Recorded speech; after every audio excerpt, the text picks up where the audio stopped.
Hi guys, I'm your dentist. Welcome back to Dentist to Be. Today we are going to learn how to carve a right maxillary canine.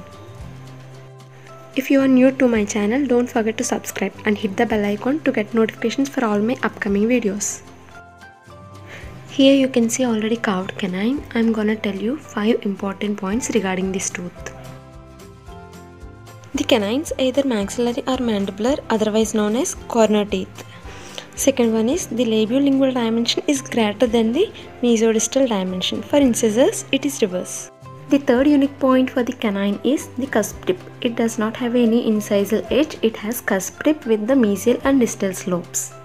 The labial surface of the canine has labial ridge. It is nothing but a prominence on the labial surface which divides the labial surface into mesial and distal halves. And the last important point is a lingual ridge which is present in the lingual fossa of the canine.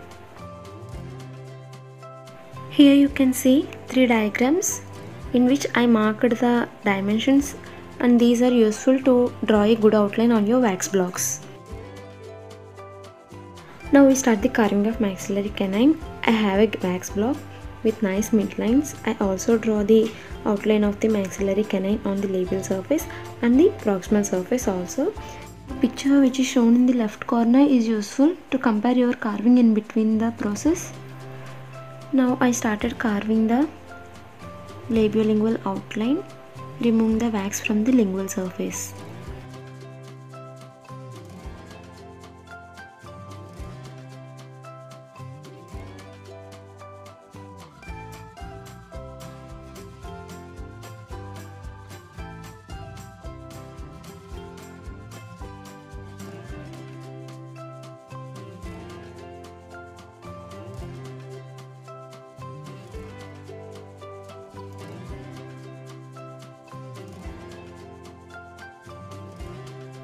Here you can see I almost removed the wax from the lingual surface. Here you can see the lingual surface. One thing you should keep in mind is that the cusp tip of the canine does not coincide with the midline. It should be slightly labial. The cusp tip should be slightly labial from the midline. Now I started carving the labial surface to get the proximal outline. As you can see in the picture.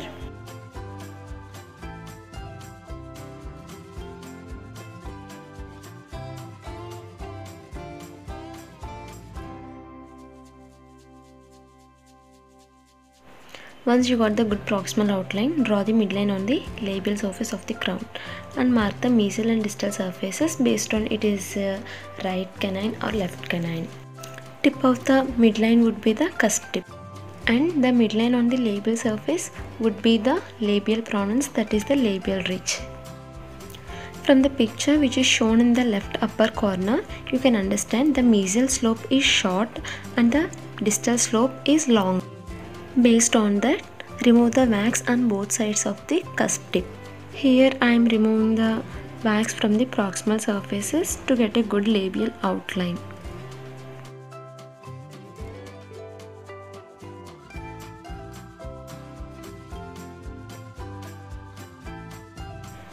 I have removed the wax from one proximal aspect, you can see here. Now I am removing on the opposite side also.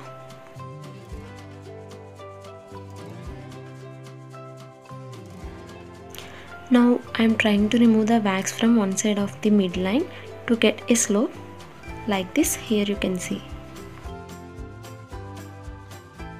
And repeat the same step on the mesial half of the crown also, on the labial surface.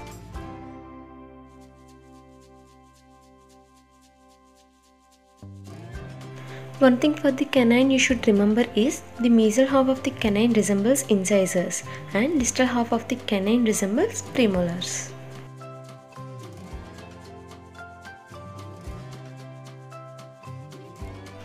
Here I got an outline for the canine, and now I am trying to remove the excess wax wherever required.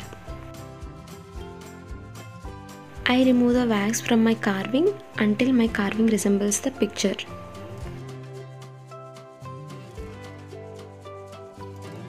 From the left side picture, you can understand even though the mesial and distal halves are sloped, the mesial half is flat and the distal half is slightly concave.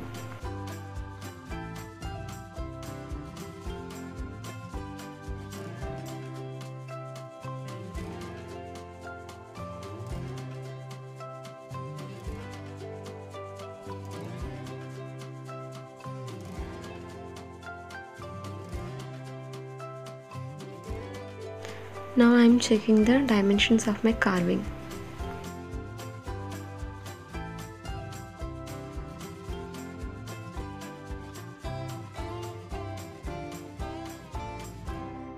Here you can see the cusp tip of my canine is slightly labial to the midline.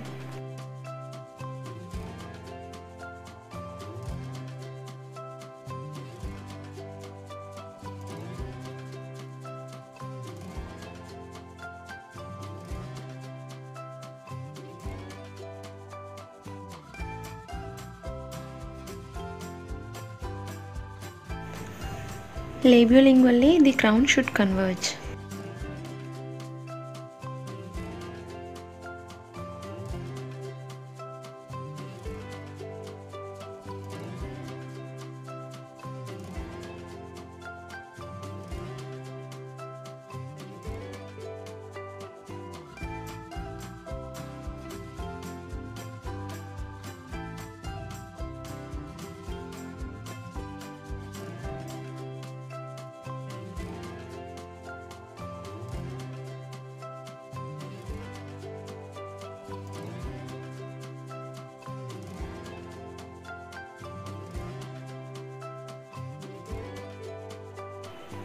Whenever you are carving your crown or tooth, when you are carving on one surface, don't forget to support the tooth structure from the opposite surface as shown in the video.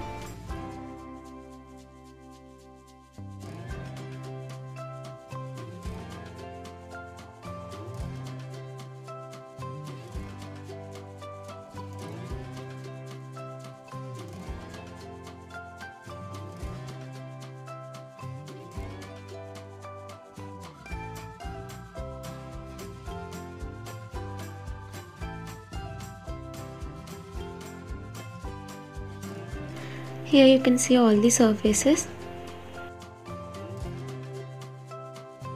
Finally, I want to finish my crown by carving the lingual fossa. I am using the opposite side of my carver and I am carving two depressions, one on mesial and one on distal, leaving the wax in between the two depressions so that it will become a lingual prominence or the lingual ridge. Try to use the smaller tip to carve the lingual fossa, otherwise it won't fit for your crown. Finally, I completed my crown. This is the distal, lingual, mesial, and this is the labial surface. I have drawn the outline of the root on the labial and proximal surfaces. And now I am trying to remove the excess wax outside the outlines.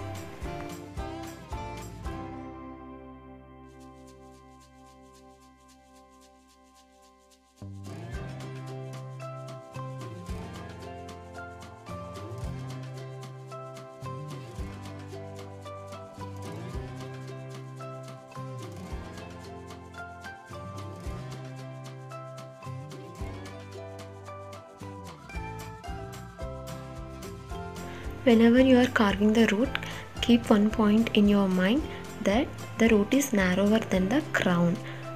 That is, the outline of the root should be inside the outline of the crown.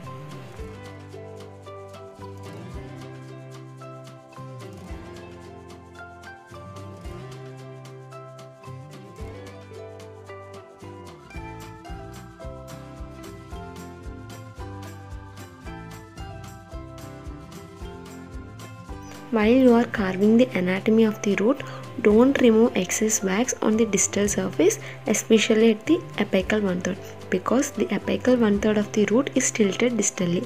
So keep the excess wax there and remove it later, maintaining the distal tilt of the root. Finally, I am drawing the cervical lines at the junction of crown and roots.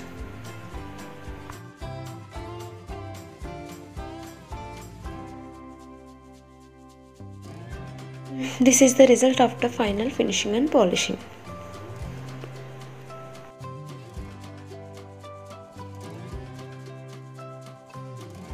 Let me know in the comment section whether this video is useful or not. If you find this video helpful, do like and share it with your friends, and don't forget to subscribe. If you want, you can follow me on the Instagram page and the link is given in the description below. You can ping me your carving pictures on Instagram so that I will post the best ones on my Instagram page. Thank you. Have a nice day. See you in the next video.